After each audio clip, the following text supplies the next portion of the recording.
Hi, I'm Kimberlie Acosta with IndianCountryTV.com, and I'm here with Stephen Bowers of the Office of Veteran Affairs for the Seminole Tribe of Florida. And they're working on an initiative in regards to some statues in Washington, D.C. Can you share with us what's going on?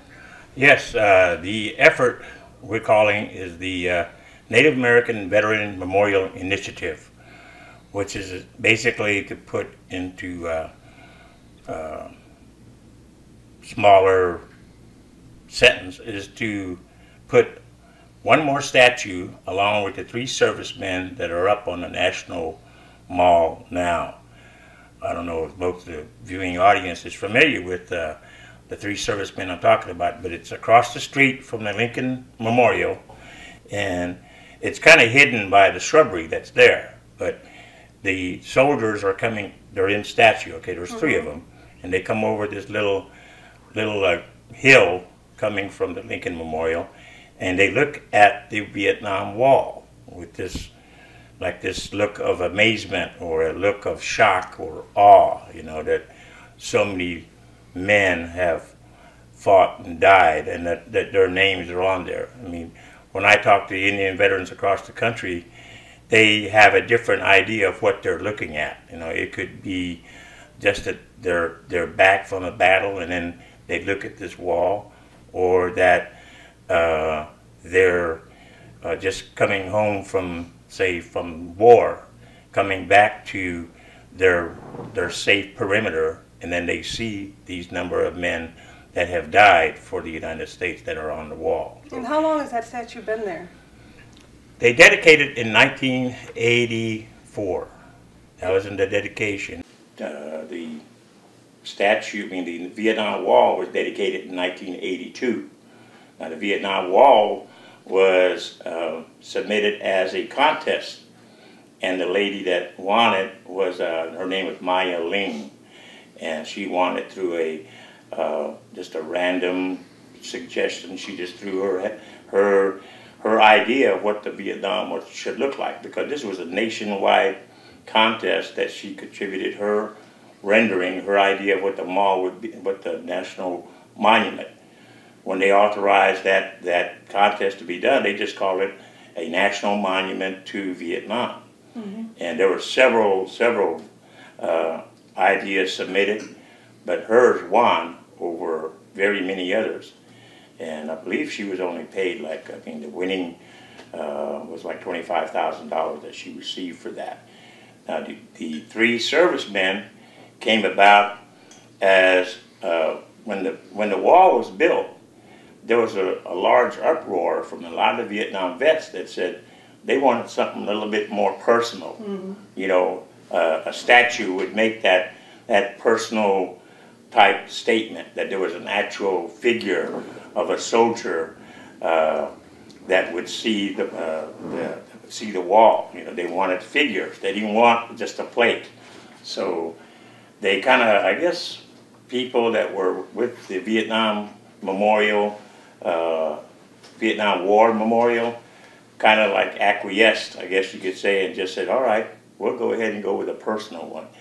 And Frederick Hart, who was the sculptor and the artist behind the 3 servicemen, pictured that the 3 servicemen should be the Caucasian, meaning the white person, and the African American for the black servicemen, and the Hispanic, you know, of course, for the Spanish segment of our population across the country. And I know when I was a child, I mean younger, and not a child, but when I went and saw the Vietnam Wall, of course, you know, that whole wall affects Vietnam veterans, I think, almost the same way. I know veterans who still have not seen the wall and really don't want to see it, but it takes a whole lot of, I guess you could say, courage to go ahead and bring that about, what you saw in Vietnam or what you experienced in Vietnam, and to be able to go up to that wall and maybe run your hand over some of the buddies that you had that were killed over there. And when I see it, you know, I looked at the 3 servicemen, and I'm looking, and there's no identification on there. You just look at it and you say, well, that's the white guy, and there's the black guy, and this guy must be Hispanic because he doesn't look like any Indian to me. And I always thought when I first saw it, and I think it affected Mitchell the same way, is that where is the Native American? You know, it's well known, it's well documented that the American Indian, Native American soldier has served more in the armed forces of the United States than any other ethnic group in the whole country. Yeah, they have the highest percentage. Right, a high percentage rate of volunteerism. Not only, I spoke to someone, a veteran yesterday, and we also have the highest percentage rate of decorations, medals that were given to individual American Indians, higher than any one of the any race like the Caucasian, Hispanic, or the black. I think when I speak to a lot of people about the courage, you know, we in Indian country, we've always been taught, you know, if you win a fight, you don't brag about the fight. You don't boast about whose butt you kicked or anything. And when we came back, a lot of us kept that internally within us. You know, we didn't brag about who won so-and-so, who won that. But I suppose throughout the country, someone went out and was able to document how many decorations and honors and medals American Indians received over and above the other servicemen that were there.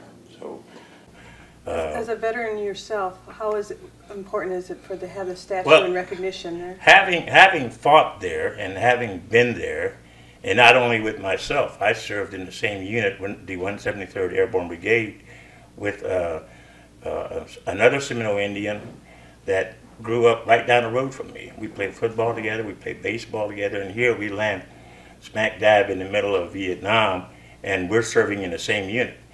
And it was kind of weird because I was there for maybe one afternoon, and I was able to talk to this Seminole Indian, Joe Silver Jr., and say, you know, how you doing? And he'd say, what are you doing? I said, well, I'm here, and I'm getting ready to go back to the commanding officer's tent to get my rucksack and my weapon, and I guess I'm going out to the bush, you know. And that was not the last time I saw him, but we eventually came back home together. I mean, not together, but we came back home not having sustained any wounds or any debilitating injury. And you were just in Washington, D.C., talking with different members of Congress about this whole initiative. Yes. You want to share with us how that trip went? My first meeting was with Congressman Denham. He was like the first person I met. He's a newly elected congressman from California. And he is really interested in this whole effort. And he's a freshman congressman, you know, so depending on how his politics are in Congress and whatever, but he mentioned to me that he would love to be a sponsor of this bill to recognize the Native American contribution along with the other 3 servicemen that are there. You know, when you see the 3 servicemen and you find out through the internet that it's meant for the white man, the black man, and the Hispanic, and you say, well, how come the first Americans aren't there? I mean, when you think about it, we're the first defenders of this country. I mean, back when Columbus and Hernando de Soto and all these other people came over from somewhere else, we had to defend this land before anybody else because we were here, you know, first. And I couldn't understand why that is so, but that's just the way it is. And hopefully we can change history and we can change that to where we can put a statue on there, next to these 3 servicemen, and give real powerful recognition to the Native American veteran. And do you have a website where people can go? Oh yes, we have a website. It's at www.thenavmi.com. Great. Well, I appreciate you taking some time and talking with me about this initiative. I'm Kimberlie Acosta with Indian Country TV. Thank you.